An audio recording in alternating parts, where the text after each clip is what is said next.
এখন যারা রাজনৈতিক ব্যক্তি তারাই শুধু নির্বাচন চায়। আসলে সাধারণ জনগণ নির্বাচন এখনো চায় না। ডক্টর ইউনূসকে নিয়ে যে আলোচনা চলতেছে যে নির্বাচন চাচ্ছে অনেকে। এ নিয়ে আপনার মতামত কি? ডক্টর ইউনূস থাকবে নাকি নির্বাচন হবে? আসসালামু আলাইকুম। ব্যক্তিগতভাবে যদি বলতে হয় তাহলে আমি obviously ডক্টর ইউনূসকেই চাই। কারণ উনার মতন একজন ব্যক্তিত্ব সম্পন্ন ব্যক্তি বাংলার ইতিহাসে কখনোই আসে নাই। আর আসবে কিনা সেটা আল্লাহ পাক ভালো জানেন। আর উন্নতির জন্য উনার মতো লোকের কোনো বিকল্প নাই। এখন বিভিন্ন দল রাজনৈতিকভাবে নির্বাচনের জন্য যেটা মরিয়া হয়ে উঠতেছে, এটা তাদের ব্যক্তিগত চাহিদা তারা উপস্থাপন করতেছে। তো দেশের উন্নয়নের জন্য অবশ্যই ডক্টর ইউনূস থাকা অত্যন্ত জরুরি। একেবারে সর্বনিম্ন ৫ বছরের জন্য। এটা আমার ব্যক্তিগত মতামত। আর উনার সাথে আন্তর্জাতিকভাবে যে কূটনৈতিক সম্পর্কগুলো বিভিন্ন দেশের সাথে আছে, এটা অন্য কোনো রাজনৈতিক দল আদৌ পারছে কি পারে নাই, পারবেও না ভবিষ্যতে আমি যতটুকু বুঝি।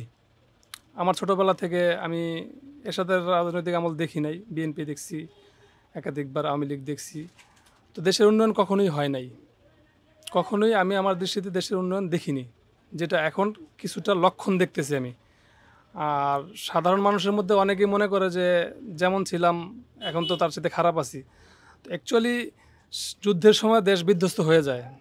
যুদ্ধের পর সাথে, সাথে দেশটা কিন্তু পুনর্গঠন হয় না। সেটার জন্য সময় দিতে হয়। তো আমার মনে হয় যে আমাদের উচিত সর্বদলীয় লোকজন, বিশেষ করে সর্বস্তরের মানুষ ডক্টর মোহাম্মদ ইউনূসকে মানে সকলে সম্মিলিতভাবে সহযোগিতা করা, ওনার সাথে একত্রিত হয়ে ওনাকে যতটুকু সম্ভব সাপোর্ট দেওয়া। তাহলে মনে হয় যে দেশ খুব দ্রুত আগাবে। আমি মনে করি যে ডক্টর ইউনূস আগামী ৫ বছর থাকলে অন্ততপক্ষে মালয়েশিয়ার যে রূপকার ছিল মাহাথির মোহাম্মদ, সেটা যদি নাও হয় তার চাইতে কোনো অংশে কম হবে না। এটা আমি ব্যক্তিগত মতামত পোষণ করি। অনেক রাজনীতিক দলের কথা হচ্ছে যে সাধারণ জনগণ নির্বাচন চায়। আসলে আপনি কি সাধারণ জনগণ কিনা বা আমি একজন সাধারণ জনগণ। আমি কখনোই রাজনীতিতে বিশ্বাসী না। আমার ব্যক্তিগতভাবে রাজনীতি টোটালি পছন্দ না। আমি একেবারেই পছন্দ করি না। বিশেষ করে বাংলাদেশের রাজনীতিটা।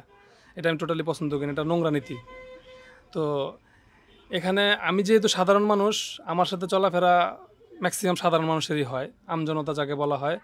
তো এর মধ্যে আমার যখন যার সাথে আলোচনা হয়, প্রত্যেকেরই কথা একটাই শুনি যে এখন যারা রাজনৈতিক ব্যক্তি তারাই শুধু নির্বাচন চায়। আসলে সাধারণ জনগণ নির্বাচন এখনো চায় না।